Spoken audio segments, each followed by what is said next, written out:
Praise the Lord. ஹalleluya. சோதரம் சோதரம் சோதரம் சோதரம். நேசிக்கிற நல்ல பிதாவே, இந்த ஆசீர்வதிக்கப்பட்ட அற்புதமான கால வேளைக்காக ஜெபிக்கிறோம். நீங்கள் அறிய வேண்டிய ஒருவர் என்கிற இந்த கால ஜெபத்திலே ஒவ்வொரு நாளும் கர்த்தர் எங்களை கொண்டு வந்து நீ மகிழ பண்ணுகிறதற்காக நன்றி. இந்த நாளிலே நாங்கள் பெங்களூர் பட்டணத்திலே இருந்தாலும் பரிசுத்த ஆவியானவர் அருமையாக எங்களுடைய பிரயாணங்களை கூட இருந்து வாய்க்கச் செய்து இப்பொழுதும் ஆண்டவரே காலையிலே இந்த ஜெபத்திலே பங்கிடும்படி கர்த்தர்கள் பாராட்டின கிருபைக்காய் ஸ்தோத்திரம். இந்த நாளிலே ஆண்டவரே ஜெபங்கள், ஆராதனைகள் மற்றும் ஆண்டவரே ஸ்தோத்திர சங்கீத ஆலோசனைகள் எல்லாவற்றையும் கர்த்தர் எங்களுக்கு ஆசீர்வதித்து கனப்படுத்துவீராக. சகல தடைகளை நீக்கி போடும் பெரிய காரியங்களை செய்யும்.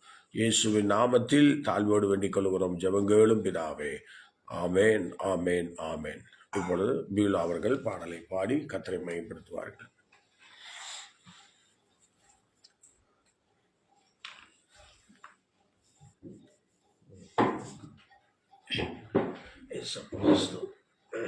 ஹல்லேலூயா. கர்த்தருடைய பரிசுத்த நாமத்துக்கு மகிமை உண்டாவதாக. தேவனுடைய பெரிதான கிருபையினாலே கடந்த நாளெல்லாம் கர்த்தர் நம்மை கண்ணின் மணியை போல பாதுகாத்து இந்த புதிய நாளை காண கர்த்தர் நமக்கு கொடுத்த கிருபைக்காய் நாம் எல்லாரும் இணைந்து இருக்கிற இடங்களிலே ஆண்டவரை ஸ்தோத்தரித்து நாம் மகிமைப்படுத்த போகிறோம். என்னோடு கூட சேர்ந்து ஒரு பாடலை பாடி, சென்ற காலம் முழுவதும் காத்தாரே ஓர் சேதமும் அணுகாமல், அந்த பாடலை பாடி நாம் கர்த்தருடைய நாமத்தை மகிமைப்படுத்துவோம். எந்த நுள்ளம் புது கவியாலே பொங்க இயேசுவை பாடிடுவேன். எந்த நுள்ளம் புது கவியாலே பொங்க இயேசுவை பாடிடுவேன். அவர் நாமம் ஊற்றுண்ட பரிமள தைலம் அவரையே நேசிக்கிறேன்.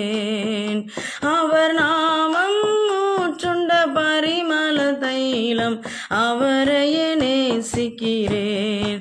அல்லேலூயா, துதி அல்லேலூயா, எந்த நன்னலாம் இயேசுவை பாடிடுவேன். அல்லேலூயா, துதி அல்லேலூயா, எந்த நன்னலாம் இயேசுவை பாடிடுவேன். இத்தனை கிருபைகள் நித்தமும் அருளிய கர்த்தனை கொண்டாடுவேன். இத்தனை கிருபைகள் நித்தமும் அருளிய கர்த்தனை கொண்டாடுவேன். சென்ற காலம் முழுவதும் காத்தாரே ஓர் சேதமும் அணுகாமல். சென்ற காலம் முழுவதும் காத்தாரே ஓர் சேதமும் அணுகாமல். சொந்தமாக ஆசீர் பொழிந்தனக்கின்றும் சுகபலன் அளித்தாரே. சொந்தமாக ஆசீர் பொழிந்தனக்கின்றும் சுகபலன் அளித்தாரே. அல்லேலூயா, துதி அல்லேலூயா, எந்த நன்னலாம் இயேசுவை பாடிடுவேன். அல்லேலூயா, துதி அல்லேலூயா, எந்த நன்னலாம் இயேசுவை பாடிடுவேன். இத்தனை கிருபைகள் நித்தமும் அருளிய கர்த்தனை கொண்டாடுவேன். இத்தனை கிருபைகள் நித்தமும் அருளிய கர்த்தனை கொண்டாடுவேன். சில வேளை இமை பொழுதே தம் முகத்தை சிருஷ்டிகர் மறைத்தாரே. சில வேளை இமை பொழுதே தம் முகத்தை சிருஷ்டிகர் மறைத்தாரே. கடுங்கோபம் நீக்கி திரும்பவும் என்மேல் கிருபையும் பொழிந்தாரே. கடுங்கோபம் நீக்கி திரும்பவும் என்மேல் கிருபையும் பொழிந்தாரே. அல்லேலூயா, துதி அல்லேலூயா, எந்த நன்னலாம் இயேசுவை பாடிடுவேன். அல்லேலூயா, துதி அல்லேலூயா, எந்த நன்னலாம் இயேசுவை பாடிடுவேன். இத்தனை கிருபைகள் நித்தமும் அருளிய கர்த்தனை கொண்டாடுவேன். இத்தனை கிருபைகள் நித்தமும் அருளிய கர்த்தனை கொண்டாடுவேன். களிப்போடு விரைந்தெம்மை சேர்த்திட என் கர்த்தரே வருவாரே. களிப்போடு விரைந்தெம்மை சேர்த்திட என் கர்த்தரே வருவாரே. அவளோடு நாமும் வானத்தை நோக்கி அனுதினம் காத்திருப்போம். அவளோடு நாமும் வானத்தை நோக்கி அனுதினம் காத்திருப்போம். அல்லேலூயா துதி அல்லேலூயா, எந்த நன்னலாமே சுவை பாடிடுவேன். அல்லேலூயா துதி அல்லேலூயா, எந்த நன்னலாமே சுவை பாடிடுவேன். இத்தனை கிருபைகள் நித்தமும் அருளிய கர்த்தனை கொண்டாடுவேன். இத்தனை கிருபைகள் நித்தமும் அருளிய கர்த்தனை கொண்டாடுவேன். இத்தனை கிருபைகள் நித்தமும் அருளிய கர்த்தனை கொண்டாடுவேன். நன்றி ஆண்டவரே, உம்முடைய கிருபைகளை எங்கள் மேல் பொழிந்ததற்காய் ஸ்தோத்திரம்.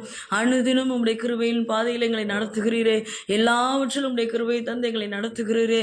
என் கிருபை உனக்கு போதும் என்று வாக்கு பண்ணின தெய்வமே, உம்மை நாங்கள் ஆராதிக்கிறோம் ஆண்டவரே.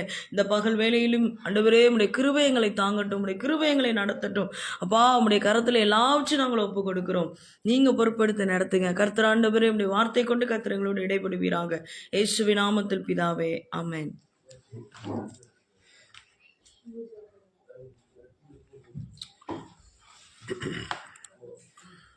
ஹல்லேலூயா, ஸ்தோத்திரம். கர்த்தருடைய நாமம் மகிமைப்படுவதாக. இந்த கால வேளையிலே நாம் இப்பொழுது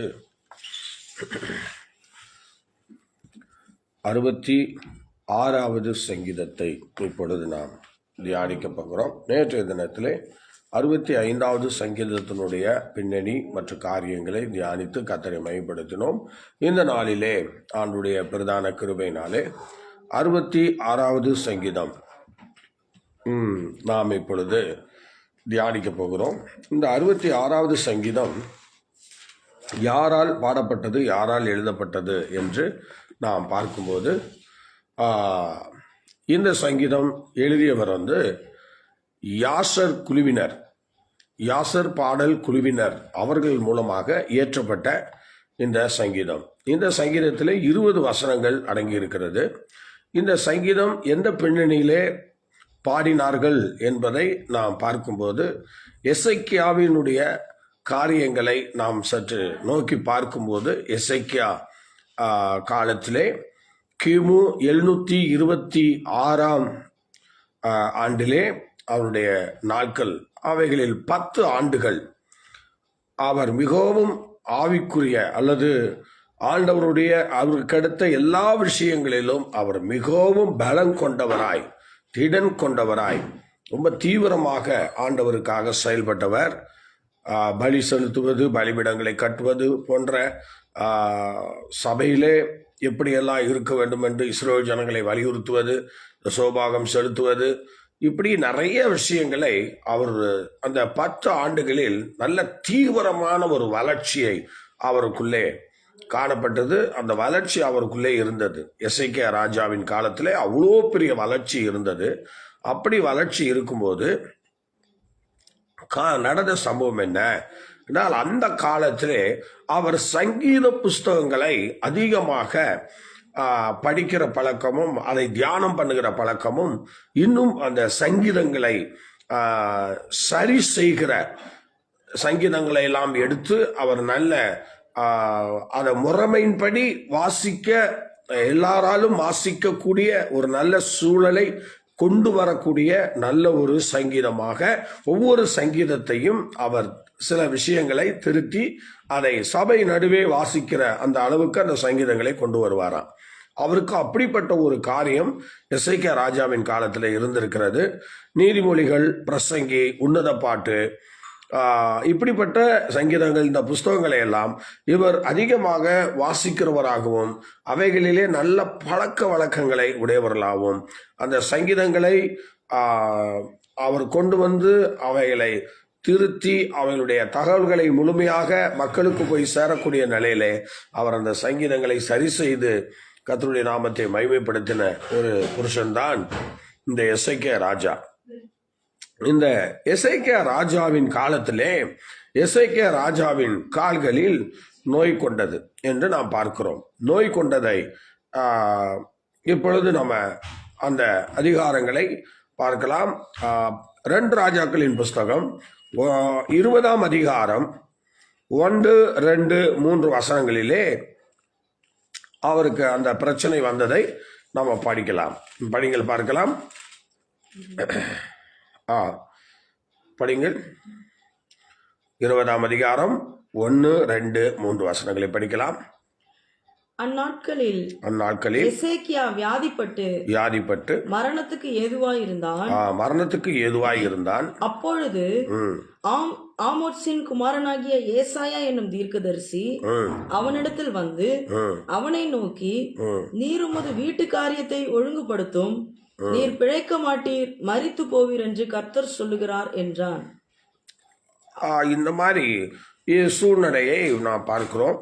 இந்த வியாதி என்ன அப்படின்னா பிலாரி வியாதி என்று சொல்லுகிறார்கள். இந்த பிலாரி வியாதி அப்படின்னு சொல்லும்போது எபிரேய பாஷையில் இந்த வியாதி என்ன அப்படின்னா 2 கால்களிலும் புற்றுநோய் வந்ததாக சொல்லுகிறார்கள். எசேக்கியா ராஜாவுக்கு 2 கால்களிலும் புற்றுநோய் அவர் மிகவும் கடுமையான வேதனைகளை அனுபவித்திருக்கிறதாக சொல்லுகிறார்கள். ஆகவே அவர்கள் அந்த அனுபவித்த அந்த மாதிரி வேதனையில அவர் என்ன செய்ய முடியும் என்று நம்ம யோசிக்கும் போது, இன்னைக்கு நம்ம எல்லாருக்குமே ஏதோ ஒரு காலகட்டத்தில் ஏதோ ஒரு பிரச்சனை. இப்போ எசேக்கியா ராஜாவின் வாழ்க்கையை எடுத்துக்கொள்வோம். அவருக்கு ஒரு கால்களில் நோவு கொண்ட பிறகு அது பெரிய ஆபத்தான ஒரு நோய் கூட. புற்றுநோய் என்று சொல்லுகிறது சாதாரண நோய் அல்ல, அது மிகவும் வேதனைக்குரியது, அது மிகவும் பாதிக்கப்படக்கூடியது. அப்படிப்பட்ட புற்றுநோய் அவருடைய வாழ்க்கையில வந்ததுனால அவர் மிகவும் வேதனைப்பட்டார், மிகவும் நெருக்கப்பட்டார். இப்படி நான் கைவிடப்பட்டேனே என்று சொல்லி. அப்ப எசேக்கியா ராஜாவை குறித்து ஏசாயா அவனிடத்திலே சொல்லி, நீ போய் சொல்லு, வீட்டு காரியத்தெல்லாம் ஒழுங்கு பண்ண சொல்லு என்று சொல்லி சொல்லுகிறார். ஆனால் அருமையான தெய்வ பிள்ளைகளே, பாருங்கள், எசேக்கியா ராஜா அப்படி அந்த ஏசாயா வார்த்தையை கேட்ட பிறகு 3ஆம் வசனம் படிங்க. கர்த்தாவே, நான் உமக்கு முன்பாக உண்மையும் மன உத்தமமாய் நடந்து. 2ஆம் வசனம் படிங்களேன். அப்பொழுது எசேக்கியா தன் முகத்தை சுவர்புறமாக திருப்பி கொண்டு கர்த்தரை நோக்கி, கர்த்தாவே, நான் உமக்கு முன்பாக உண்மையும் மன உத்தமமாய் நடந்தேன் என்பதை, உமது பார்வைக்கு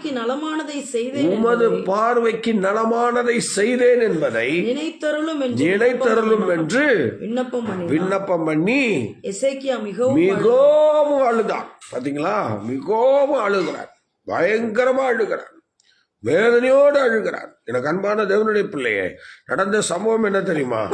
அந்த நோய், அந்த பிலாரி நோய்க்கு அவங்க செய்த ட்ரீட்மெண்ட் என்ன தெரியுமா? அத்திப்பழம் அடையை கொண்டு அவருடைய அந்த புற்றுநோய் இருக்கிற இடங்களிலே போட்டார்கள் என்று வேதம் சொல்லுகிறது. பாத்தீங்களா, அப்படிப்பட்ட ஒரு சூழ்நிலை. அப்ப அதை போட்டார்கள். அது போடுவதற்கு முன்னதாக ஒரு காரியம் நடந்தது. என்னன்னா, இங்கே சூரிய கடிகாரம் என்று ஒரு கடிகாரம் இருக்கிறது. இப்ப எசேக்கியா ஜெபிக்கிறாரு. ஜெபிக்கும் போது என்ன நடக்குது பாருங்க. இவர் அந்த சூரிய கடிகாரத்துல, அந்த கடிகாரத்தை தாண்டி அவர் கடந்து செல்லும் போது அந்த கடிகாரத்துல ஏதோ ஒரு தன்மை இருக்கிறது. அந்த தன்மையில அந்த கடிகாரத்துல ஒரு காரியம் நடக்கிறது. அது எப்போதும் ஒரு மாதிரியா செயல்படுகிற அந்த கடிகாரமானது அன்றைய தினத்திலே எசேக்கியா ராஜாவுக்கு மகிமையான நிலையில ஒரு காரியத்துல அது வெளிப்பட்டிருக்கிறது. அதை கண்ட ஏசாயா, என்னன்னா இப்படி வருது அப்படின்னு சொல்லிட்டு கண்ட பிறகு அதுக்கப்புறம் தான் திரும்பவும் ஏசாயாட்ட ஆண்டவர் பேசுறார். பேசி, நீ மறுபடியும் போ, அவன் என்னிடத்துல வேண்டிக்கிட்டான், அதனால நான் ஜெபத்தை கேட்டேன், அவன் கண்ணீரை கண்டேன், அதனால நீ போய் அவன் ஆயுசு நாட்களோட 15 வருஷம் நான் கூட்டி தருவதாக போய் சொல்லு என்று சொல்லுகிறார். உடனே பாருங்க, அவர் என்ன பண்றாரு, எடுத்துக்கொள்கிறார். உடனே ஏசாயா போய் அந்த வார்த்தையை போய் எசேக்கியாவுக்கு அறிவிக்கிறார். நல்லா கவனிக்கணும், இந்த எசேக்கியா இன்னைக்கு அந்த அத்திப்பழம் அடையில அவருக்கு சுகம் கிடையாது. பாருங்க, அது எவ்வளவு நேரத்துல சுகம் இருக்குது. வெறும் 3 மணி நேரத்துக்குள்ள அவர் சுகமாயிருக்கிறார். அவர் அழுது 3 மணி நேரத்துக்குள்ள சுகமாயிருக்கிறார் என்று சரித்திரம் சொல்லுகிறது. மற்றபடி அத்திப்பழம் அடையில 3 மணி நேரத்துல சுகம் கிடைக்காது. ஆனால் அந்த அத்திப்பழம் அடை போடலாம் என்கிற ஒரு சுச்சுவேஷன், அவ்வளவுதான். அந்த சுச்சுவேஷன்ல அதை போட்டாங்க, அவ்வளவுதான். அதனால அது ஒரு தரும், அதுவும் அதுலயும் ஒரு சுகமளிக்கிற ஒரு தன்மை இருக்கிறது. ஆனால் அது உடனே வேலை செய்யாது, அது மிகவும் ரொம்ப நேரம் ஆகும். ஆனால் எசேக்கியாவினுடைய ஒரு ஜெபம்தான், அவருடைய அர்ப்பணிப்புள்ள அந்த வாழ்க்கை தான் அவரை இப்ப சுகமாக்கியதாக சொல்லுகிறார்கள். அப்படி என்ன அவர் வாழ்ந்தார் என்று சொல்லி பார்க்கும்போது நீங்கள் அந்த 3ஆம் வசனத்தை படிங்கள் பார்க்கலாம். 3 படிங்க. கர்த்தாவே, நான் உமக்கு முன்பாக உண்மையும் மன உத்தமமாய் நடந்து உமது பார்வைக்கு நலமானதை, நல்லா கவனிங்க, உம்முடைய பார்வைக்கு நான் நலமானதை செய்தேன் என்பதை நினைத்தருளும். நல்லா கவனிக்கணுங்க.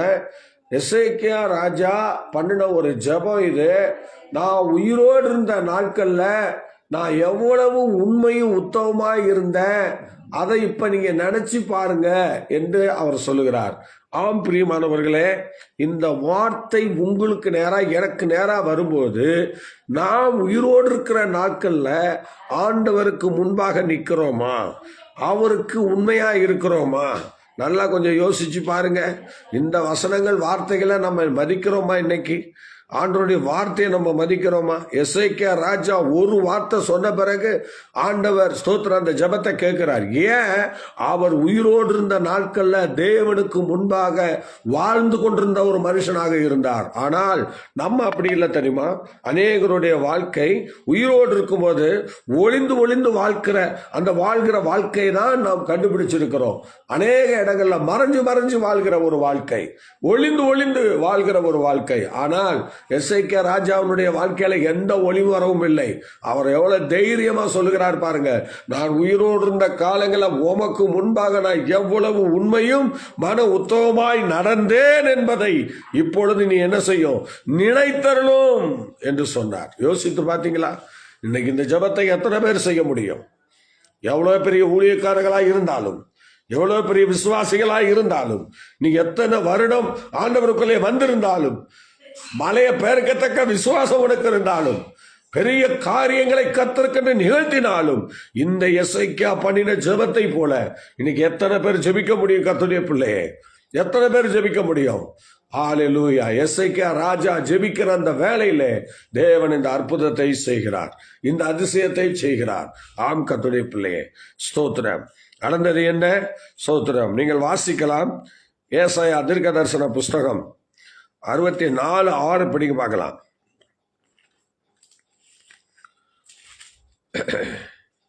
நாங்கள் அனைவரும் தீட்டானவர்கள் போல இருக்கிறோம். எங்களுடைய நீதிகள் எல்லாம் அழுக்கான கந்தை போல் இருக்கிறது. நாங்கள் அனைவரும் இலைகளைப் போல உதிருகிறோம். எங்கள் அக்கிரமங்கள் காற்றை போல எங்களை அடித்துக் கொண்டு போகிறதாக இங்கே சோத்திரம் சொல்லப்படுகிறது. நல்லா யோசிச்சு பாருங்க. சோத்திரம். இன்னைக்கு நிறைய தேவனுடைய பிள்ளைகளுடைய வாழ்க்கையில எவ்வளோ குறைபாடுகள் இருக்கதான் செய்யுது. ஆனா எதையுமே கண்டுக்காம போற சிலர் தான் இன்னைக்கு நம்ம வாழ்ந்துட்டு இருக்கோம். குறைய மாத்திரம் கண்டுக்க மாட்டோம். ஆனா நம்ம வாழ்க்கையில ஏதாவது குறை வந்துச்சுன்னா மாத்திரம் கடவுள்கிட்ட முறையிடுவோம். ஆனா நம்ம கிட்ட இருக்கிற கீழ்ப்படியாமை, நம்ம கிட்ட இருக்கிற பெருமை, நம்ம கிட்ட இருக்கிற தேவனுக்கு விரோதமான தன்மைகள், இதையெல்லாம் நினைச்சு ஒரு நாள் நம்ம இயங்குனதும் கிடையாது, ஒரு நாள் நம்ம ஆண்டவர் சமூகத்துல அழுததும் கிடையாது.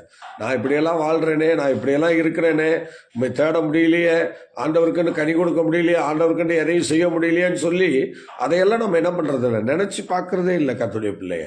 ஆனா சங்கீதக்காரனாகிய தாவீதை போலவே எசேக்கியா ராஜாவும் தங்கள் வாழ்க்கையில ஆண்டவருக்கு மகிமையான காரியங்களை செய்த புருஷர்கள்.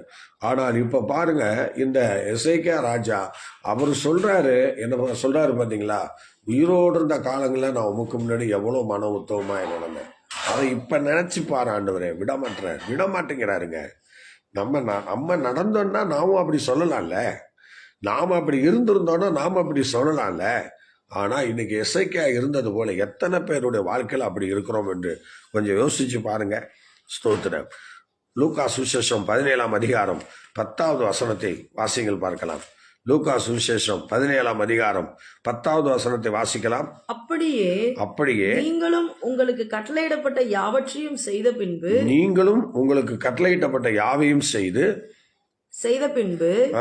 நாங்கள் அப்பிரயோஜனமான ஊழியக்காரர், செய்ய வேண்டிய கடமையை மாத்திரம் செய்தோம் என்று சொல்லுங்கள் என்றார்.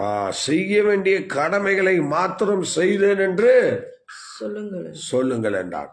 அப்போ ஒவ்வொருவருக்கும் சில கடமைகள் இருக்கிறது. அந்த கடமைகளை நாம் கண்டிப்பாக நம்ம வாழ்க்கையில அதை நிறைவேற்றக்கூடியவர்களாக நாம் காணப்படுகிறோம். உண்மையாகவே எசேக்கியாவினுடைய அந்த வாழ்க்கையில அவர் தனது கடமைகளை எல்லாம் மிகவும் சிறப்பாக செய்து முடித்தவராய் காணப்பட்டார். அவர் கடமைகளில் ஒன்றும் தவறவில்லை. அதான் அந்த வார்த்தையை அவர் சொல்றாரு, நான் உயிரோடு இருந்த நாட்கள்ல உமக்கு முன்னாடி நான் எவ்வளவு உண்மையை மன உத்தவமாய் நடந்தேன் என்பதை நினைத்தருளும் என்று நீங்கள் படிக்கலாம். 2 ராஜாக்கள் 20ஆம் அதிகாரம் 5-6 வசனங்களை படிங்க பார்க்கலாம். 5-6 வசனங்களை படிங்க. 20:5-6. நீ திரும்பி போய் என் ஜனத்தின் அதிபதியாகிய எசேக்கியாவை நோக்கி. நல்லா கவனிக்கணும், ஆண்டவருடைய வார்த்தையில எவ்வளவு மகிமை வருது பாருங்க. அவர் சொல்றாரு, எசேக்கியா ராஜாவை பார்த்து, என் ஜனத்தின் அதிபதி. நல்லா கவனிக்கணும், என்னுடைய ஜனத்தின் அதிபதி. ஆண்டவர் தான். நல்லா யோசிச்சு பாருங்க, தளபதியும் ஆண்டவர் தான். ஆனா இப்ப பாருங்க யார் தான், இப்ப யாரை பார்த்து சொல்றாரு, எசேக்கியா ராஜாவை பார்த்து சொல்றாரு, அவன் என் ஜனத்தினுடைய அதிபதி என்று சொல்லுகிறார். யோசித்து பாருங்க, ஆண்டவர் சொன்னவர் அப்படியே விட்டுட்டாரா? விடல. பாருங்க, அதுக்கப்புறம் தான் அவர் என்ன செய்கிறார் பாருங்க, அவருடைய வாழ்க்கையில இந்த அற்புதமான சுகத்தை கொடுக்கிறார். சோத்துறேன். அப்ப இப்படியெல்லாம் உரிமை பாராட்டின ஆண்டவர் சும்மா விட்டுருவாரா? விடமாட்டாரு. அதனால்தான் எசேயாவை திரும்ப சந்திக்கிறாரு. சந்திச்சு என்ன சொல்றாரு பாருங்க, படிங்க. உன் தகப்பனாகிய தாவீதின் தேவனாயிருக்கிற கர்த்தர் சொல்லுகிறது என்னவென்றால், உன் விண்ணப்பத்தை கேட்டேன், உன் கண்ணீரை கண்டேன். இதோ நான் உன்னை குணமாக்குவேன். 3ஆம் நாளிலே நீ கர்த்தருடைய ஆலயத்திற்கு போவாய். இப்படிங்க, 3ஆம் நாள்ல என்ன செய்வேன்? கர்த்தருடைய ஆலயத்துக்கு நீ போவ என்று சொல்லுகிறார். நல்லா கவனிக்கணும், 3ஆம் நாள்ல நீ எங்க போவ? கர்த்தருடைய ஆலயத்திற்கு போவாய். ஸ்தோத்திரம். அப்ப 28 படிங்க. எசேக்கியா ஏசாயாவை நோக்கி கர்த்தர் என்னை குணமாக்குவதற்கும் 3ஆம் நாளிலே நான் கர்த்தருடைய ஆலயத்திற்கு போவதற்கும் அடையாளம் என்ன என்றார். அதற்கு ஏசாயா கர்த்தர் தாம் சொன்ன வார்த்தையின்படியே செய்வார் என்பதற்கு கர்த்தரால் உனக்கு உண்டாகும் அடையாளமாக சாயை 10 பாகை முன்னிட்டு போக வேண்டுமோ 10 பாகை பின்னிட்டு திரும்ப வேண்டுமோ என்று கேட்டான். அதற்கு எசேக்கியா, சாயை 10 பாகை முன்னிட்டு போகிறது லேசான காரியம், அப்படி வேண்டாம், சாயை 10 பாகை பின்னிட்டு திரும்ப வேண்டும் என்றான். அப்பொழுது ஏசாயா தீர்க்கதரிசி கர்த்தரை நோக்கி கூப்பிடுகையில், அவர் ஆகாசுடைய சூரிய கடியாரத்தில் பாகைக்கு பாகை முன்போன சாயை 10 பாகை பின்னிட்டு திரும்பும்படி செய்தார். அக்காலத்திலே பலாதானின் குமாரனாகிய பெரோதாக் பலாதான் என்னும் பாபிலோனின் ராஜா எசேக்கியா வியாதிப்பட்டிருக்கிறதை கேட்டு அவனிடத்துக்கு நிருபங்களையும் வெகுமானத்தையும் அனுப்பினான். ஆமே. சரி, இப்ப நீங்க பாத்தீங்கன்னா அந்த கடிகாரத்தை நம்ம பார்த்தோம். அது அதே மாதிரியே அது அடையாளமா இருந்துச்சு பாருங்க. அதே எசேயாவுக்கு அடையாளமா இருந்தது.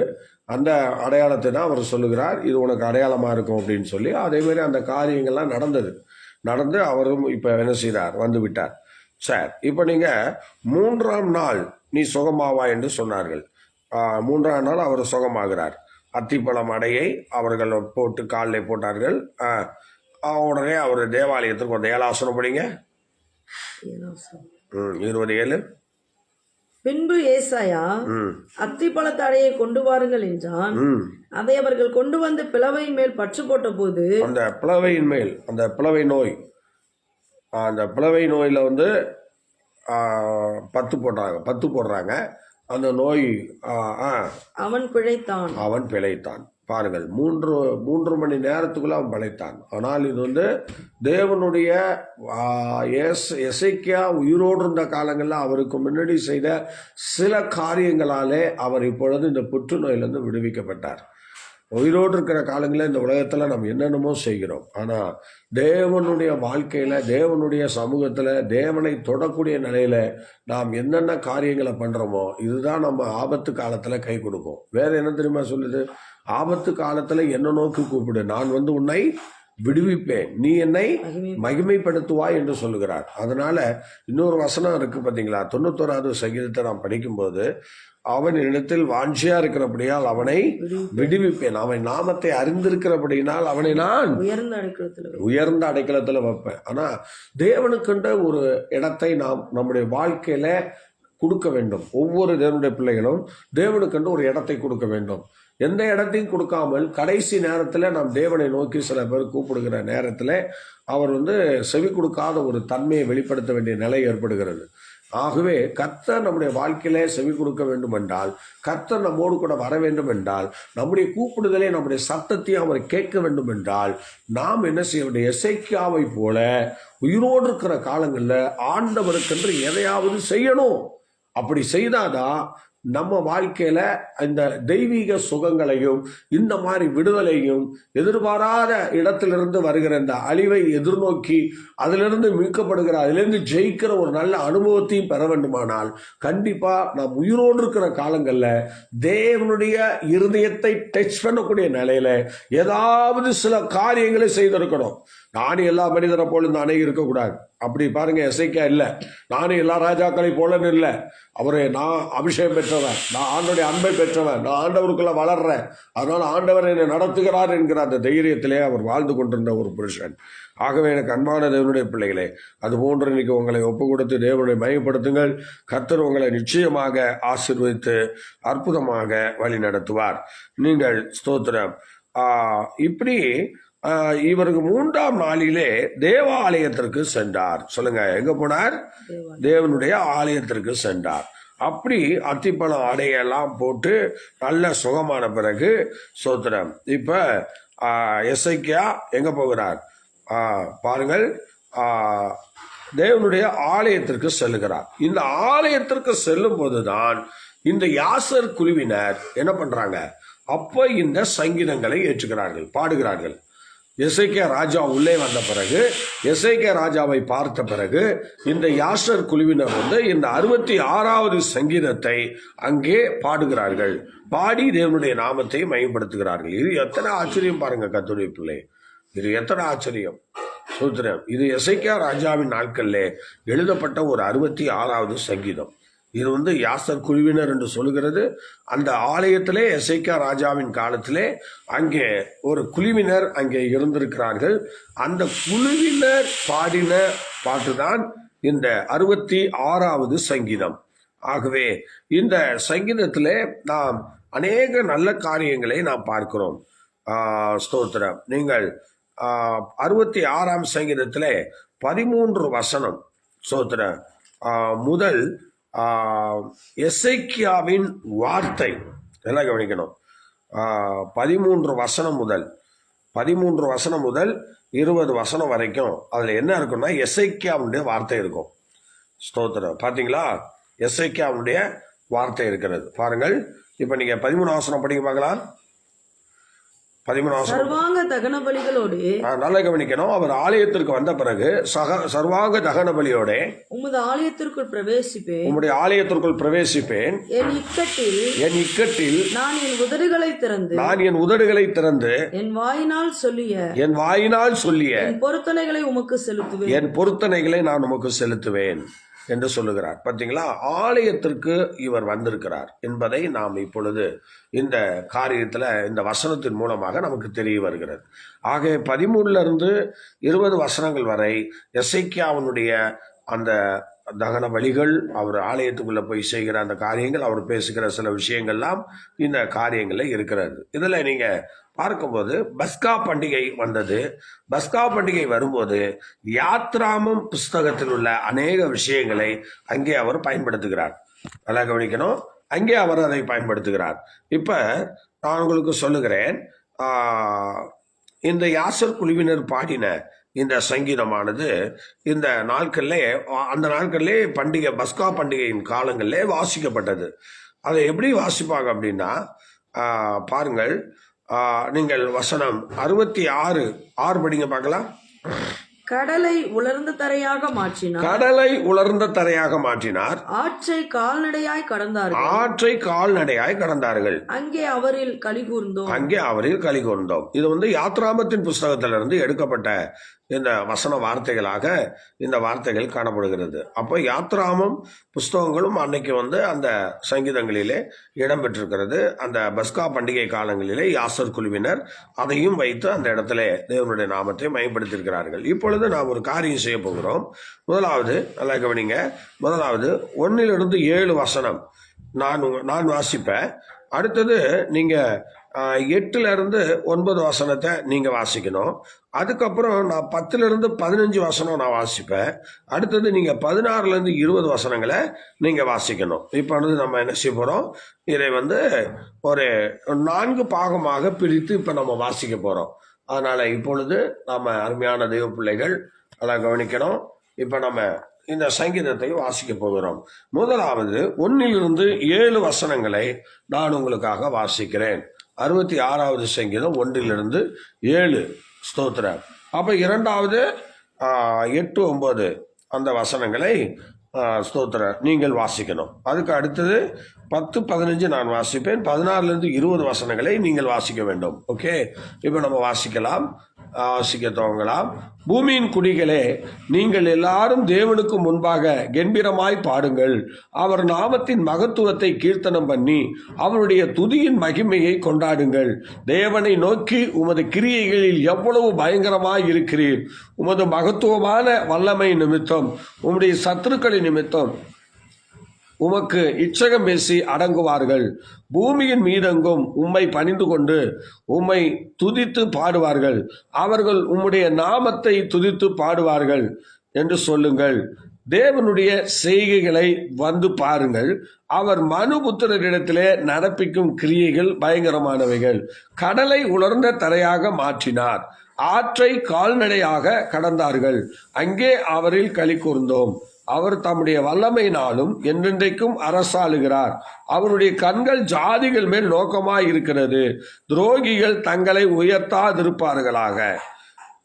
அடுத்த வாசிங்கள். ஜனங்களே, நம்முடைய தேவனை ஸ்தோத்தரித்து அவரை துதிக்கும் சத்தத்தை கேட்க பண்ணுங்கள். அவர் நம்முடைய கால்களை தள்ளாட விட்டாமல் நம்முடைய ஆத்துமாவை உயிரோடே வைக்கிறார். தேவனே, எங்களை சோதித்தீர். வெள்ளியை புடமிடுகிறது போல எங்களை புடமிட்டீர். எங்களை வலையில் அகப்படுத்தி எங்கள் இடுப்புகளின் மேல் வருத்தமான பாரத்தை ஏற்றினீர். மனுஷரை எங்கள் தலையின் மேல் ஏறி போக பண்ணினீர். தீயையும் தண்ணீரையும் கடந்து வந்தோம். செழிப்பான இடத்தில் எங்களை கொண்டு வந்து விட்டீர். சர்வங்க தகான பலிகளோடே உமது ஆலயத்திற்குள்ளே பிரவேசிப்பேன். என் இக்கட்டில் நான் என் உதடுகளை திறந்து என் வாயினால் சொல்லிய என் பொருத்தனைகளை உமக்கு செலுத்துவேன். ஆட்டுக்கடாக்களின் நினைப்புகளுடனே கொடுமையானவைகளை உமக்கு தகன பலியாக இடுவேன். காளைகளையும் செம்மறியாட்டு கிடாக்களையும் உமக்கு பலியிடுவேன். தேவனுக்கு பயந்தவர்களே, நீங்கள் எல்லாரும் வந்து கேளுங்கள். அவர் என் ஆத்துமாவுக்கு செய்ததை சொல்லுவேன். அவரை நோக்கி என் வாயினால் கூப்பிட்டேன். என் நாவினால் அவர் புகழப்பட்டார். என் இருதயத்தில் அக்கிரம சிந்தை கொண்டிருந்தேன், ஆனால் ஆண்டவர் எனக்கு செவி கொடார். மெய்யாய் தேவன் எனக்கு செவி கொடுத்தார். என் ஜபத்தின் சத்தத்தை கேட்டார். என் ஜபத்தை தள்ளாமலும் தமது கிருபை என்னை விட்டு விலக்காமலும் இருந்த தேவனுக்கு ஸ்தோத்திரம் உண்டாவதாக. ஆமென். ஆகவே ஆமென். கர்த்தருடைய நாமம் மகிமைப்படுவதாக. நீங்கள் இப்பொழுது ஸ்தோத்திரம். யாத்ராமத்தின் புஸ்தகம் 14-22 படிங்க பார்க்கலாம். இஸ்ரவேல் புத்திரர் சமுத்திரத்தின் நடுவாக வெட்டாந்தரையிலே நடந்து போனார்கள். இஸ்ரவேல் புத்திரர் சமுத்திரத்தின் நடுவே வெட்டாந்தரையிலே நடந்து போனார்கள். அவர்கள் வலதுபுறத்திலும் அவர்கள் இடதுபுறத்திலும் ஜலம் அவர்களுக்கு மதிலாக இருந்தது. பாத்தீங்களா, ஜலம் அவருக்கு மதிலாக நின்றது. இங்க 6ஆம் வசனத்துல அப்படி சொல்றாரு பாத்தீங்களா, கடலை உலர்ந்த தரையாக மாற்றினார். இது யாத்திராமத்திலே இப்படி நடந்திருக்கிறது. நீங்கள் படிங்க யோசுவாவின் புஸ்தகம் 3ஆம் அதிகாரம் 17ஆம் வசனம் படிங்க. 3:17 யோசுவா 3:17. சகல ஜனங்களும் யோர்தானை கடந்து தீரும் மட்டும் கர்த்தருடைய உடன்படிக்கை பெட்டியை சுமக்கிற ஆசாரியர்கள் யோர்தானின் நடுவிலே தண்ணீரில்லாத தரையிலே காலூன்றி நிற்கும்போது இஸ்ரவேலர் எல்லாரும் தண்ணீரற்ற உலர்ந்த தரை வழியாக நடந்து போனார்கள்.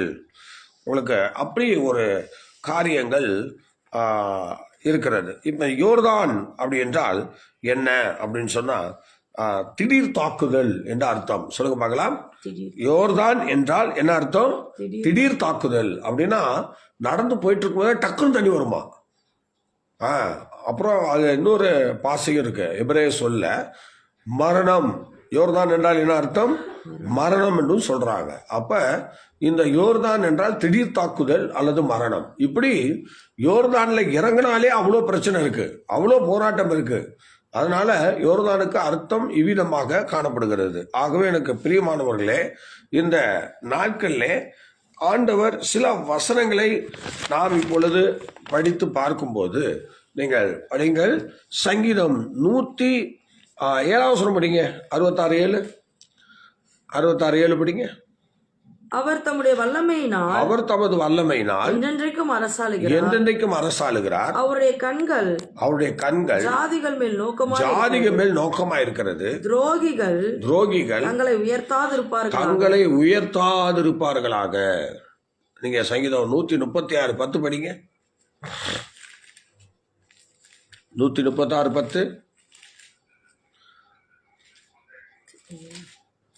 எகிப்தியருடைய தலைச்சன்களை சங்கரித்தவரை துதியுங்கள். அவர் கிருபை என்றும் உள்ளது.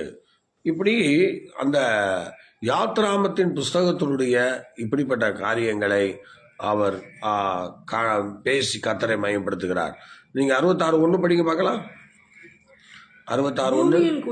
பூமியின் குடிகளே, நீங்கள் எல்லாரும் தேவனுக்கு முன்பாக கம்பீரமாய் பாடுங்கள் என்று சொல்லுகிறார். பூமியின் குடிகள் எல்லாருக்கும் அவர் அந்த வார்த்தையை கொண்டு வருகிறார். அடுத்த 2 படிங்க. அவர் நாமத்தின் மகத்துவத்தை கீர்த்தனம் பண்ணி அவருடைய துதியின் மகிமையை கொண்டாடுவார்கள். அப்படிப்பட்ட தேவனை துதிக்கிற நல்ல அனுபவத்தை உடையவர்களாக நாமும் காணப்பட வேண்டியது அவசியமா இருக்கிறது. 3ஆம் வசனம் படிங்க. தேவனை நோக்கி உமது கிரியைகளில் எவ்வளவு பயங்கரமாய் இருக்கிறேன். உமது மகத்துவமான வல்லமை நிமித்தம் உம்முடைய சத்துருக்கள் இச்சகம் பேசி அடங்குவார்கள். எசேக்கியா வியாதிப்பட்ட போது சத்துருக்கள் பயங்கரமாக இச்சகம் பேசினாங்களாம். நிறைய பேர் பேசினாங்களாம். இப்ப பாருங்களேன், நம்ம வாழ்க்கையில கூட இந்த வசனங்களை தியானித்து கொண்டிருக்கிற கேட்கிற நம்ம வாழ்க்கையில கூட திடீர்னு ஏதோ ஒரு சம்பவம் வந்தா உடனே எல்லாரும் என்ன சொல்லுவாங்கன்னா, அவன் ஏதோ பண்ணியிருப்பான் அதனாலதான் அவளுக்கு இது வந்துச்சு என்று சொல்வார்கள்.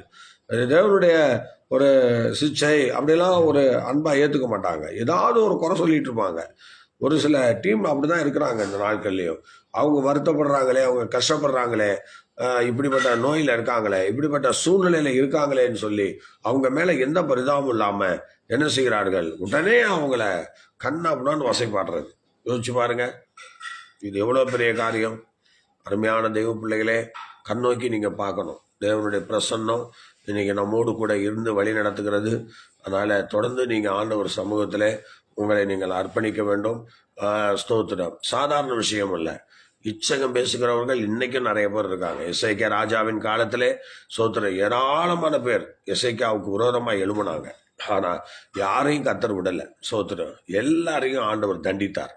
ஆகவே எனக்கு அன்பானது பிள்ளையே, உங்க வாழ்க்கையிலையும் இச்சகம் பேசிக்க கொண்டிருக்கிறவர்கள் நிறைய பேர் இருக்கலாம். ஆனா கர்த்தர் அவளை விடமாட்டார். கர்த்தர் அவளை விடவே மாட்டார். உங்களுக்கு விரோதமாக இச்சகம் பேசுகிறவர்கள் கண்டிப்பாக தேவனுக்கு பதில் சொல்வார்கள் என்பதை நீங்கள் மறந்து போக வேண்டாம். உங்களுக்காக கர்த்தர் வழக்காடுகிறவராய் இருக்கிறார். நீங்க 4 படிக்க பார்க்கலாம். பூமியின் மீதெங்கும் உம்மை பணிந்து கொண்டு உம்மை துதித்து பாடுவார்கள். அவர்கள் உம்முடைய நாமத்தை துதித்து பாடுவார்கள் என்று சொல்லுங்கள். அவர்கள் உம்முடைய நாமத்தை துதித்து பாடுவார் என்று சொல்லுங்கள். அப்ப தேவனை பூமியின் மீதெங்கும் அவரை பணிந்து கொண்டு அவருக்கு ஆராதனை செய்வார்கள், துதித்து பணிந்து கொள்வார்கள் என்று சொல்லி எவ்வளவு அருமையாக சொல்லுகிறார் பாருங்கள். யாத்ராமம் 17, 11, 12 படிக்க பார்க்கலாம். யாத்ராமத்தின் புஸ்தகம் 17ஆம் அதிகாரம் 11, 12 படிக்க பார்க்கலாம். மோசே தன் கையை ஏறெடுத்திருக்கையில் இஸ்ரவேலர் மேற்கொண்டார்கள். அவன் தன் கையை தாழ விடுகையில் அமலேக்கு மேற்கொண்டார். பாருங்கள், இயேசுவா அங்க நாட்களிலே யுத்தம் பண்ணுகிறார், பயங்கரமாக யுத்தம் பண்ணுகிறார். ஆனால் இங்கே ஊரும் ஆரோனும் என்ன செய்யறாங்க? கையை பிடிச்சி, மோசேனுடைய கையை பிடிச்சு தூக்கிட்டு இருக்கிறாங்க. ஒரு பக்கத்துல ஊரும், இன்னொரு பக்கத்துல ஆரோன் என்று சொல்லுகிறார்கள். ஆரோன் யாரு? மோசேனுடைய சொந்த சகோதரன். நல்லா கவனிக்கணும். ஆரோன் யாருங்க? மோசேனுடைய சொந்த சகோதரன். சார், அடுத்தது ஊர் யாரு என்று பார்த்தால், ஊர் மீரியாம் அவங்களுடைய புருஷன். நல்லா கவனிக்கணும். மோசேனுடைய சகோதரி ஆகிய மீரியாம், மோசேக்கு அக்கா, மீரியாமுடைய புருஷன் தான் அந்த ஊர் என்று சொல்லுகிறவன். ஆகவே இப்ப பாருங்க, எல்லாம் ஒரே ஃபேமிலியில எந்த அளவுக்கு ஆண்டவருடைய நாமத்தை பயன்படுத்துறாரு பாருங்க. ஒரு பக்கம் ஆரோன், இன்னொரு பக்கம் ஊரு. இப்ப மோசே கரங்களை உயர்த்திருக்கிறார். அவர் கரங்களை இறக்க அங்க யுத்தம் தோற்கடிக்கிறப்பது போல எதிரிகள் மேற்கொண்டு வராங்க. ஆனா கரங்களை உயர்த்த இப்ப யோசுவா யுத்தம் பண்ணி அந்த அமெரிக்கரை முறியடித்து கொண்டிருக்கிறார் என்று வேதம் சொல்லுகிறது. நல்லா கவனிக்கணும். ஒவ்வொரு குடும்பங்களிலும் எந்த அளவுக்கு நீங்க ஒரு மனம் ஒற்றுமையோடு இருக்கிறீங்களோ அந்த ஒற்றுமை தான் உங்க குடும்ப வாழ்க்கையில உயர்வை கொண்டு வரும் என்பதில் சந்தேகமே இல்லை. கர்த்தருடைய பிள்ளையே, என்ன வந்தாலும் சரி, எது நடந்தாலும் சரி, யார் எதை சொன்னாலும் சரி, உங்கள் ஒற்றுமையில் இருந்து, உங்க ஒரு மனதில் இருந்து ஒருவரும் நீங்க வெளியே வரக்கூடாது. அப்படி நீங்க வெளியே வரும்போது அங்கே யுத்தம் அதிகரிக்கும், பல தோல்விகள் உண்டாகும், பல இழப்புகளை சத்துரு கொண்டு வருவான். அதனால ஒவ்வொரு ஸ்தாபனமா இருக்கட்டும், திருச்சபையா இருக்கட்டும், குடும்பமா இருக்கட்டும், நல்ல ஒரு ஐக்கியமா இருக்கட்டும், அல்ல சகோதர சிநேகமாய் இருக்கட்டும், அது எதுவாக இருந்தாலும் உங்களுக்குள்ளே நல்ல ஒரு ஐக்கியம் இருக்க வேண்டும். கர்த்தருடைய பிள்ளையே, நல்லா கவனிக்கணும். ஊரும் ஆரோனும் அன்னைக்கு கரங்களை பிடித்து கொண்டார்கள்.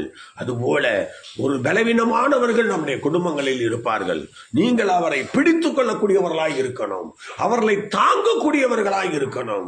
யார் என்ன சொன்னாலும் உடனே நம்ம சங்கடப்படுகிறவர்களாய் இருக்கக்கூடாது. அதெல்லாம் தாங்கும் சக்தி உடையவர்களா இருக்கணும். ஆனா ஊரும் ஆரோனும் தாங்கும் சக்தி உடையவர்களாக இருந்தார்கள். அதனாலதான் மோசே கை இறங்காம பார்த்துக்கிட்டாங்க. நம்முடைய குடும்பத்தினுடைய நலன், நம்முடைய குடும்பத்தினுடைய கௌரவம், நம்முடைய குடும்பத்தினுடைய ஆசீர்வாதம் கொஞ்சம் கூட இறங்க கூடாது என்று சொல்லி அந்த 2 பேரும் வைராக்கியமாக மோசேயின் கையை பிடித்துக் கொண்டிருந்தார்கள். அதே போலதான் என்னென்ன பலவீனங்கள் இருக்கிறதோ குடும்பங்களிலே அதையெல்லாம் நாம் தாங்கக்கூடியவர்களாக இருக்கணும், அவைகளெல்லாம் நாம் சகிக்கக்கூடியவர்களாக இருக்கணும். அப்பதான் நம்முடைய குடும்பங்கள் வளர்ச்சிக்கு நேராய் கடந்து செல்லும், ஆசீர்வாதத்துக்கு நேராய் கடந்து செல்லும். எதுக்கெடுத்தாலும் கோபப்படுகிறது, எதற்கெடுத்தாலும் சங்கடப்படுகிறது, எதற்கெடுத்தாலும் முறுமுறுக்கிறது, இந்த அனுபவம் செட் ஆகாது குடும்ப வாழ்க்கைக்கு. ஆம் கர்த்தருடைய பிள்ளையே, ஹல்லேலூயா. இந்த வசனத்தை கேட்கிற ஒவ்வொரு கர்த்தருடைய பிள்ளைகளும் இந்த நாட்களிலே உங்களை சரியாக நீங்கள் புடம்பிட்டுக் கொள்ளுங்கள், உங்களை சரி பண்ணி கொள்ளுங்கள்.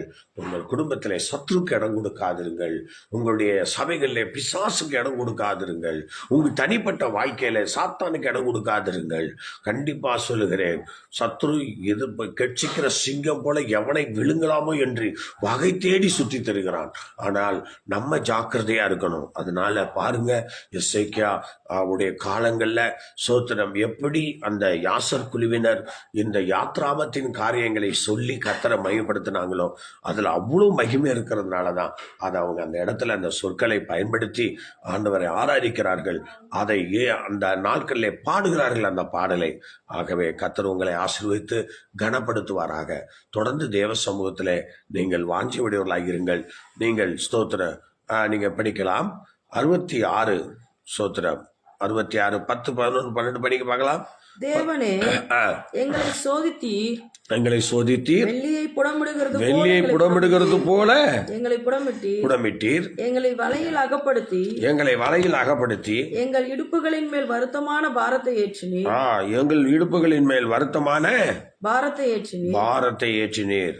மனுஷரை எங்கள் தலையின் மேல் ஏறி போக பண்ணினீர். தீயையும் தண்ணீரையும் கடந்து வந்தோம். செழிப்பான இடத்தில் எங்களை கொண்டு வந்து விட்டீர். எத்தனை ஆச்சரியம் பார்த்தீங்களா? ஸ்தோத்திரம். எத்தனை ஆச்சரியம் பார்த்தீங்களா? ஆண்டவர் என்ன செய்கிறார் பாருங்கள். புறஜாதிகளுக்குள் நம்மை திருத்துகிறவராய் இருக்கிறார். சொல்லுங்க பார்க்கலாம். புறஜாதிகளுக்குள்ளே. ஆமா, ஸ்தோத்திரம். நீங்கள் வாசிக்கலாம். 66:8-9 படிங்களேன். 66:8-9 படிங்க. ஜனங்களே நம்முடைய தேவனை ஸ்தோத்தரித்து அவரை துதிக்கும் சத்தத்தை கேட்க பண்ணுங்கள். அவர் நம்முடைய கால்களை தள்ளாட விட்டாமல் நம்முடைய ஆத்துமாவை உயிரோடே வைக்கிறார். ஸ்தோத்திரம். அப்ப புறஜாதிகளை கொண்டு நம்மை ஆண்டவர் திருத்துகிறவராக இருக்கிறார். சொல்லுங்க பார்க்கலாம். புறஜாதிகளை கொண்டு நம்மை திருத்துகிறவராக இருக்கிறார் என்று நாம் படிக்கிறோம். இப்ப நீங்க வாசிங்க பார்க்கலாம். 66 13 14 படிக்க பார்க்கலாம். சர்வாங்க தகன பலிகளோடு உமது ஆலயத்திற்குள் பிரவேசிப்பேன். என் இக்கட்டில் நான் என் உதடுகளை திறந்து. இது எசேக்கியா ராஜா உள்ளே அந்த அளவுக்கு சுகமாயி 3 நாள்ல சுகமாயி. பாருங்க, புற்றுநோய் 3 நாள்ல சுகமாகுமா? எங்கேயாவது மருந்து இருக்கா? எங்கேயும் கிடையாது. 3 நாள்ல புற்றுநோய் சுகமாகிற அளவுக்கு எங்கேயும் மருந்து கிடையாது. ஆனா தெய்வம் தான் அந்த எசேக்கியா ராஜாவுக்கு புற்றுநோயை சுகமாக்கினார். சுகமாக்கி ஆலயத்திற்குள்ளே 13 வசனத்திலே கொண்டு போகிற காலத்துல தான் இந்த யாசர் குழுவினர் எசேக்கியா வந்த பிறகு இந்த சங்கீதத்தை பாடுகிறார்கள். அங்க பாடி கர்த்தரை மகிமைப்படுத்துறாங்க. நீங்க 14 வசனம் படிங்க. என் இக்கட்டில் நான் என் உதடுகளை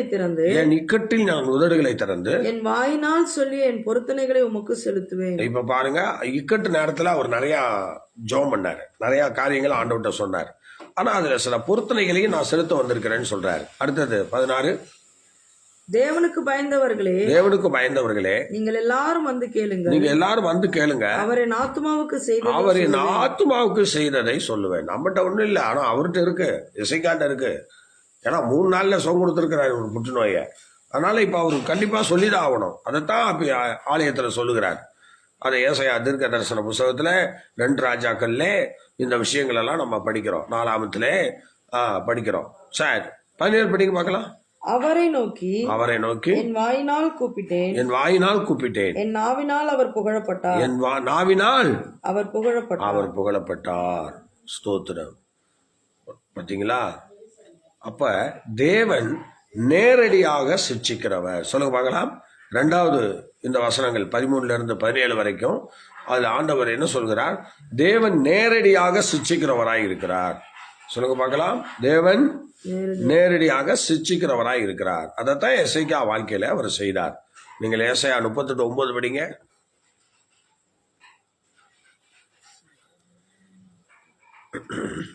ஏசாயா 38:9.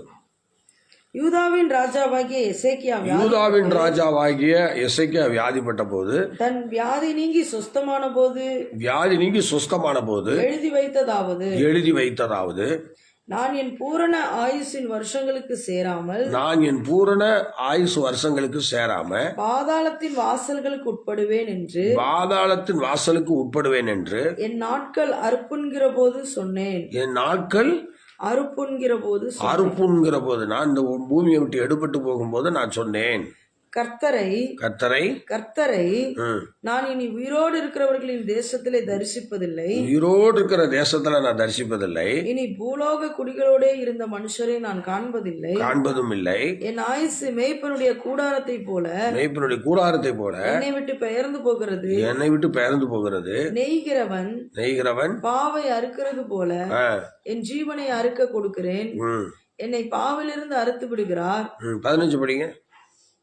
நான் என்ன சொல்லுவேன்? அவர் எனக்கு வாக்கு அருளினார். அந்த பிரகாரமே செய்தார். என் ஆயுசின் வருஷங்களில் எல்லாம் என் ஆத்மாவின் கசப்பை நினைத்து நடந்து கொள்வேன். நல்லா கவனிக்கணும். ஆயுசின் வருஷங்கள்ல சந்தோஷமா தான் நினைக்கக்கூடாது. நம்முடைய ஆத்மாவில் இருக்கிற கசமான சில விஷயங்களையும் நாம் நினைச்சு வாழணும். சோதரி எப்போதுமே ஒரு மனுஷன் சந்தோஷமா இருக்கணுங்கிறது அது முடியாத ஒரு விஷயம்தான். அதனால நம்ம வாழ்க்கையில நிறைய கசப்புகள் இருக்கு. அந்த கசப்பெல்லாம் நினைச்சு தான் வாழ வேண்டியிருக்கு. இந்த பூமியில அப்படிதான். சில பேருக்கெல்லாம் வாழ்க்கை முழுவதும் வேலைகளும் கஷ்டங்களும் பிரச்சனைகளும் பாரங்களும் போராட்டங்களும் ரெகுலரா வந்துட்டே இருக்கும். ஒன்றும் பண்ண முடியாது. கொஞ்சம் கூட அதுல இருந்து அவங்க டெலிட் ஆக முடியாது. சோதரம் அவங்க உயிர் இருக்கிற வரைக்கும் போராடி கொண்டே இருக்கணும். அப்படிதான் நம்ம நிறைய பேர் இருக்கிறத நம்ம பார்க்கிறோம். ஸ்தோத்திரம். ஆகவே அருமையான தெய்வ பிள்ளைகளே, ஸ்தோத்திரம்.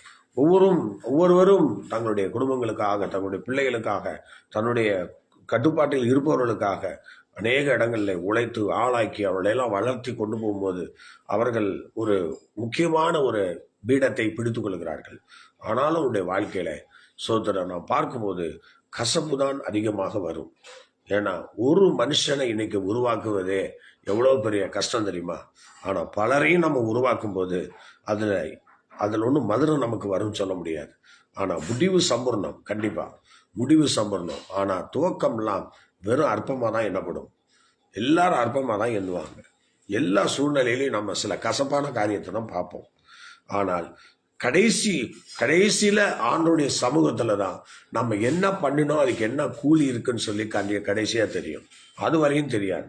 ஆகவே அது வரைக்கும் நம்ம பாடுபட்டுக்கிட்டே இருக்க வேண்டியதுதான். அதான் எசேக்கியா தன் வாழ்க்கையில் உள்ள கசப்பை நினைச்சே வாழ்ந்து கொண்டிருக்கிறார். வாழ்கிறேன்னு சொல்றார். பாத்தீங்களா? எசேக்கியா தன் வாழ்க்கையின் கசப்பை நினைச்சு ஒவ்வொரு நாளும் வாழ்றாராம். நம்ம முந்தினவைகளை நினைக்க வேண்டாம்னு சொல்லுவாங்க சில பேர். ஆனா எசேக்கியா பாருங்க, பழசெல்லாம் கசப்பெல்லாம் நினைச்சா. நான் வியாதிப்பட்டிருந்தேன், நான் புற்றுநோயில இருந்தேன், என் தேவனை என்னை சந்திச்சா, என்னை மாத்தினாருன்னு சொல்லி அந்த படுக்கையின் காலங்களை எண்ணார். அந்த 15 ஆண்டுகள் அப்படிதான் அவர் வாழ்ந்தவராய் காணப்பட்டார். சோத்திரம். ஆனால் பாருங்கள், இந்த உயிரோடு இருக்கிறவர், நீங்க 18 வசனம் படிங்க. என் இருதயத்திலே அக்கிரம சிந்தை கொண்டிருந்தேன், ஆனால் ஆண்டவர் எனக்கு செவி கொடுக்க மாட்டார். மெய்யாய் தேவன் எனக்கு செவி கொடுத்தார். என் ஜபத்தின் சத்தத்தை கேட்டார். என் ஜபத்தை தள்ளாமலும் தமது கிருபையை என்னை விட்டு விலக்காமலும் இருந்த தேவனுக்கு ஸ்தோத்திரம் உண்டாவதாக. ஆமென். ஸ்தோத்திரம். எசேக்கியா ஒரு சில இடங்கள்ல சில விஷயங்களை அவர் தவறி இருக்கிறார். அவருடைய தவறுதலினாலதான் என்ன செய்தார், இந்த பெரிய அந்த வியாதிக்கு ஏதுவாக அவர் மாறி இருக்கிறார். சோத்திரம். பாத்தீங்களா? அவர் மாறி இருக்கிறார். இந்த பிரச்சனைக்கு நேரம் மாறி இருக்கிறார். அதனால அவர் ஏதோ ஒரு விஷயத்துல சில காரியங்கள்ல அவர் தவறி இருக்கிறார். அதனாலதான் அவருடைய வாழ்க்கையில இப்படிப்பட்ட ஒரு சூழ்நிலையை சந்திக்க வேண்டிய ஒரு சூழ்நிலை, இப்படிப்பட்ட சுச்சுவேஷன் அவருக்கு வந்தது. சார், இப்ப இந்த எசேக்கியா தேவன் சிச்சித்தார் என்று தான் சொல்லப்பட்டிருக்கிறது. தேவனுடைய ஒரு சிச்சை அவருக்கு. சார்ந்த சபை உயிருள்ளவன் என்று பெயர் கொண்டு, இன்னைக்கு நிறைய பேர் வெளிப்படுத்துற விஷயம் சொல்றோம் பாத்தீங்களா, அவன் உயிருள்ளவன் என்று பெயர் கொண்டு செத்தவனாய் இருக்கிறான்னு.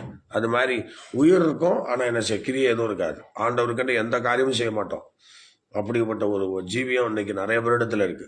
கடவுளுடைய பிள்ளைன்னு சொல்றமே தவிர கடவுளுக்காக எதுவுமே பண்றது இல்லை. ஏன் டெய்லி 1 மணி நேரம் ஜெபிக்கிறாங்களான்னா அதுவும் கிடையாது. வேதம் வாசிக்கிறாங்களா? அதுவும் கிடையாது. அடுத்தவங்களுக்கு இயேசுவை பத்தி சொல்றாங்களா? அதுவும் கிடையாது. சோதரம். எதுவுமே இல்லை. ஆனா நான் ஆண்டோடைய பிள்ளை. சோதரன். ஆண்டவருக்கு ஆலயத்துக்கு ஒழுங்கா போறோமா? அதுவும் கிடையாது. சோதரன். தசவா கொடுக்குறோமா? அதுவும் கிடையாது. எதுவும் இல்லை. ஆனா சொல்லுவாங்க நான் ஆண்டோடைய பிள்ளை. சோதரன். என்னத்துக்கு ஆண்டோடைய பிள்ளைன்னு தெரியல. சோத்திரம். ஆனால் எசேக்கியாவுடைய வாழ்க்கையிலே அவர் அந்த தவறை திருத்தி வாழும்போது தான் நிறைய விஷயங்களை அவர் ரொம்ப பயங்கரமான ஒரு சூழ்நிலையில கொண்டு போனார். ஆகவே ஸ்தோத்திரம். இதோ திருடனை போல் நான் வருவேன் என்று கர்த்தர் சொல்லுகிறார். ஒவ்வொரு மேலும் ஒரு நாள் ஆண்டவர் வரப்போகிறார். ஒவ்வொருடைய ஜீவியத்திலையும் ஆண்டவர் ஒவ்வொரு நாள் சந்திக்க போகிறார். அதனால நம் ஜீவியத்திற்கு நாம் ஒரு நாள் ஆண்டவர்கிட்ட கணக்கு கொடுக்க வேண்டும். சோதரன் வேதாவசனம் வெளிப்படுத்துகிற விஷயத்தை சொல்லப்பட்டது போல அவனவன் கிரியலின்படி நான் அவனவனுக்கு அளிக்கும் பலன் என்னோடு கூட வருகிறது என்று சொல்லுகிறார். ஆகவே எனக்கு அன்பான தேவனுடைய பிள்ளையை தொடர்ந்து இந்த இசைக்கு அவனுடைய சுகமாயி தேவாலயத்திற்கு சென்றபோது யாசர் குழுவினர் இந்த பாடலை பாடி 66வது சங்கீதத்தை ஏற்றினார்கள், கர்த்தரை மகிமைப்படுத்தினார்கள். அதுபோன்று நீங்கள் தொடர்ந்து தேவ சமூகத்திலே காணப்படுங்கள், வாஞ்சியாயிருங்கள், வசனத்துக்கு ஒப்பு கொடுங்க. நிச்சயமா சொல்றேன், தேவன் உங்களோடு கூட வருவார். அவர் உங்களை நிச்சயமா நடத்துவார். அவனன் கிரியலின்படி நான் அனுக்கு பலன் கூட வருதுன்னு சொல்லிட்டார். அந்த பலனை எதிர்பார்ப்போம். கர்த்தர் நம்மை ஆசீர்வதிப்பாராக. ஜெபிக்கலாமா? ஆபிரகாமின் தேவனும் ஈசாக்கின் தேவனும் யாக்கோபின் தேவனுமாகிய சர்வ வல்லமை படைத்த ஆண்டவரே, தேவ கிருபையினால் இரக்கத்தினாலும் ஆண்டவரே, இந்த வசனங்களை ஆசீர்வதித்து இந்த வசனங்களை கேட்ட எல்லா கர்த்தருடைய பிள்ளைகளையும் நீங்க ஆசீர்வதிங்க. தேவநாமம் தொடர்ந்து உயர்த்தப்பட நாங்கள் ஜெபிக்கிறோம். ஆண்டவர் பெரிய காரியங்களை செய்யும். காரண மகிமை துதியெல்லாம் உங்களுக்கே தருகிறோம். இந்த நாளிலும் நாங்கள் வந்த நோக்கத்தை அறிவீர். ஆண்டவரே, ஸ்தோத்திரம் ஸ்தோத்திரம். இந்த பட்டணத்திலே ஆண்டவரே இருக்கிற நாட்களிலே கர்த்தருடைய நாமத்தை மகிமைப்படுத்த எங்களுக்கு உதவி செய்தரலாம். தடைகள் யாவும் நீக்கப்படும், அதிசயங்களே காணப்படணும். காரண மகிமை துதி ஸ்தோத்திரம்லாம் நாங்கள் உங்களுக்கே தருகிறோம். ஜெபத்தை கேட்டதற்காக நன்றி. இயேசுவின் நாமத்தில் வேண்டிக் கொள்கிறோம் ஜெபங்களும் நல்ல பிதாவே. ஆமேன், ஆமேன், ஆமேன். Okay, God bless you. கர்த்தர் உங்களை ஆசீர்வதிப்பார். மீண்டும் நாளை காலை 5 மணிக்கு சந்திப்போம். God bless you.